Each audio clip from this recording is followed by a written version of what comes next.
बिहार विधानसभा चुनाव में किसको मिलेगा मुसलमानों का साथ, बिहार में किसका होगा राज तिलक। चुनाव जीतने के लिए मुसलमानों का वोट पाना क्यों है जरूरी। मुसलमानों के वोट पाने के लिए बिहार में क्या सियासी रोटियां सेकी जा रही हैं। दरअसल चुनाव से पहले जिस तरीके से वक्फ बोर्ड बिल पर सियासत देखी जा रही है, उसे देखते हुए ऐसा लग रहा है कि नीतीश सरकार से इस बार मुसलमान दूरी बना सकते हैं, और हुआ भी कुछ ऐसा ही है। दरअसल कुछ दिनों से नीतीश कुमार की इफ्तार पार्टी से मुस्लिम संगठनों ने दूरी बना ली थी और 31 मार्च को ईद के मौके पर सीएम नीतीश के करीबी मुस्लिम नेता राजद अध्यक्ष लालू यादव से मिलने राबड़ी आवास पहुंच गए, जिसके बाद सियासी हलचल तेज हो गई। जानकारी के अनुसार जेडीयू एमएलसी गुलाम गोस सुबह राबड़ी आवास पहुंचे और वहां उन्होंने लालू यादव से मुलाकात की। राजद अध्यक्ष को ईद की मुबारकबाद देने के बाद जेडीयू एमएलसी गुलाम गोस ने कहा कि रमजान का महीना बड़ा पाक महीना होता है। इस दौरान एक महीना भूखे रहना रोजा नहीं होता, बल्कि अपनी इंद्राणियों पर काबू पाना रोजा होता है। असली जिहाद बुराइयों के खिलाफ लड़ना और अपने मन को पाक साफ रखना ही असली जिहाद होता है। गुलाम गौस ने इसे व्यक्तिगत मुलाकात बताया और मीडिया से इसे राजनीतिक एंगल ना देने की गुजारिश की।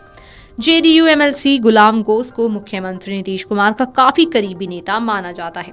राजद अध्यक्ष लालू यादव से उनकी मुलाकात इसलिए भी अहम हो जाती है क्योंकि कल यानी कि 30 मार्च को बीजेपी के चुनावी चाणक्य यानी केंद्रीय गृह मंत्री अमित शाह एनडीए नेताओं को जीत का मंत्र देकर दिल्ली लौटे हैं। अमित शाह ने एनडीए नेताओं को एकजुट होकर चुनाव की तैयारियों में जुटने का निर्देश दिया था और आज ही जेडीयू एमएलसी गुलाम गोस लालू यादव के घर पहुंच गए।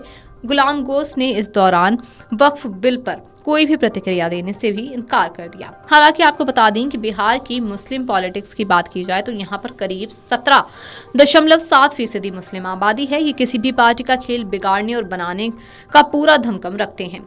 देश की आजादी के बाद से मुस्लिम कांग्रेस पार्टी का परंपरागत वोटर रहा है। बिहार में साल 1970 तक मुसलमानों ने कांग्रेस पार्टी का साथ दिया। बांग्लादेश के आजाद होने के बाद साल 1971 में बिहार में मुस्लिमों की पॉलिटिक्स में बदलाव आना शुरू हुआ। उस वक्त उर्दू भाषी प्रवासियों की हत्या हुई।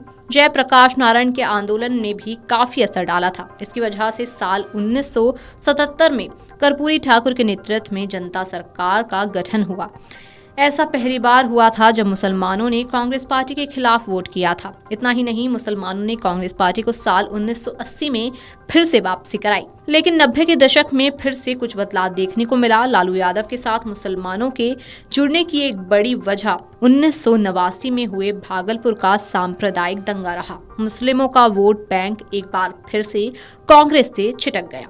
यही कारण है कि सीएम नीतीश मुसलमानों को अपने साथ लाने की पूरी कोशिश कर रहे हैं। अब चुनाव में ही देखना होगा कि मुसलमानों का समर्थन किसको मिलेगा और किसको नहीं। बिहार विधानसभा चुनाव में किसको मिलेगा मुसलमानों का साथ, बिहार में किसका होगा राज तिलक। चुनाव जीतने के लिए मुसलमानों का वोट पाना क्यों है जरूरी। मुसलमानों के वोट पाने के लिए बिहार में क्या सियासी रोटियां सेकी जा रही हैं। दरअसल चुनाव से पहले जिस तरीके से वक्फ बोर्ड बिल पर सियासत देखी जा रही है, उसे देखते हुए ऐसा लग रहा है कि नीतीश सरकार से इस बार मुसलमान दूरी बना सकते हैं, और हुआ भी कुछ ऐसा ही है। दरअसल कुछ दिनों से नीतीश कुमार की इफ्तार पार्टी से मुस्लिम संगठनों ने दूरी बना ली थी और 31 मार्च को ईद के मौके पर सीएम नीतीश के करीबी मुस्लिम नेता राजद अध्यक्ष लालू यादव से मिलने राबड़ी आवास पहुंच गए, जिसके बाद सियासी हलचल तेज हो गई। जानकारी के अनुसार जेडीयू एमएलसी गुलाम गोस सुबह राबड़ी आवास पहुंचे और वहां उन्होंने लालू यादव से मुलाकात की। राजद अध्यक्ष को ईद की मुबारकबाद देने के बाद जेडीयू एमएलसी गुलाम गोस ने कहा कि रमजान का महीना बड़ा पाक महीना होता है।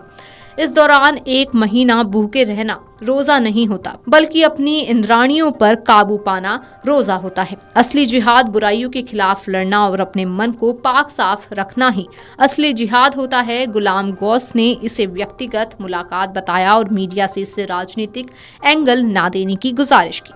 जेडीयू एमएलसी गुलाम गोस को मुख्यमंत्री नीतीश कुमार का काफी करीबी नेता माना जाता है। Video desk amarujala.com। अगर आप ये वीडियो YouTube पर देख रहे हैं तो हमारे चैनल को सब्सक्राइब कर बेल आइकन दबाएं, और Facebook पर देख रहे हैं तो हमारे पेज को लाइक करें। 8 मिलियन प्लस सब्सक्राइबर, आपके इस भरोसे के लिए बहुत धन्यवाद।